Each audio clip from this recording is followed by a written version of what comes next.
जब भी हम सेल पढ़ते हैं तब हमें उसमें सबसे ज़्यादा कन्फ्यूजन तब होता है जब हम याद करते हैं कि कौन सा सेल ऑर्गेनील डबल मेम्ब्रेनस होता है, कौन सा सिंगल मेम्ब्रेन और कौन सा विदाउट मेम्ब्रेन होता है। सेल ऑर्गेनील सेल के वो पार्ट होते हैं जो स्पेसिफिक फंक्शन करते हैं।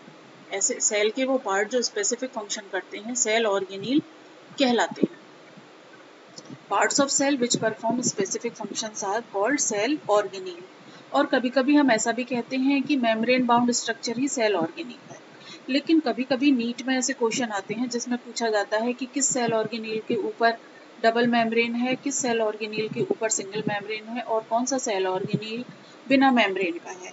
तो इसको हम याद कर सकते हैं इस तरह से कि ऐसे ऑर्गेनील जिनमें मेम्ब्रेन नहीं होती, वो एक तो है हमारा राइबोसोम। याद रखिए राइबोसोम प्रोकैरियोटिक और यूकैरियोटिक दोनों ही सेल्स में होता है।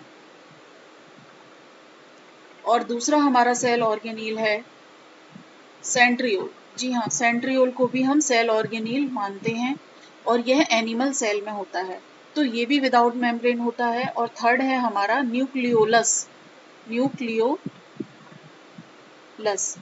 ये यूकैरियोटिक सेल में होता है और प्लांट और एनिमल दोनों सेल में होता है।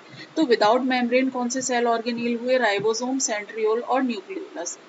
अब हमारी बारी आती है ऐसे ऑर्गेनील जिसमें केवल एक ही मेम्ब्रेन होती है, जो सिंगल मेम्ब्रेनस होते हैं, जो सिंगल मेम्ब्रेन से कवर्ड होते हैं। तो ऐसे सेल ऑर्गेनील हैं endoplasmic reticulum, Golgi bodies, lysosomes,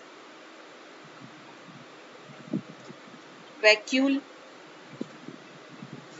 vacuole को भी ऑर्गेनील माना जाता है। तो वैक्यूल सिंगल मेम्ब्रेनस होते हैं और ये भी सेल ऑर्गेनील है। और तो और फ्लैजिला, सीलिया,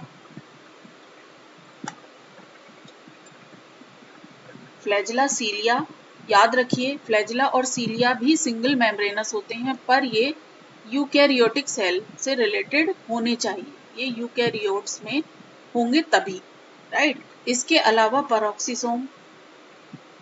पैरोक्सीसोम्स और स्फेरोसोम्स,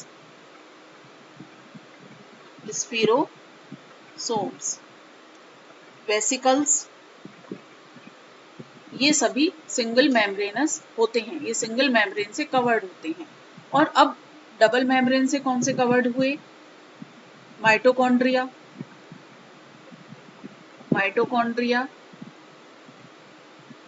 न्यूक्लियस और प्लास्टिड। जितने भी प्लास्टिड्स हैं, क्लोरोप्लास्ट जैसे कि, ये सभी डबल मेम्ब्रेन से कवर्ड होते हैं। तो आई थिंक आपको क्लियर हो गया होगा। Thank you.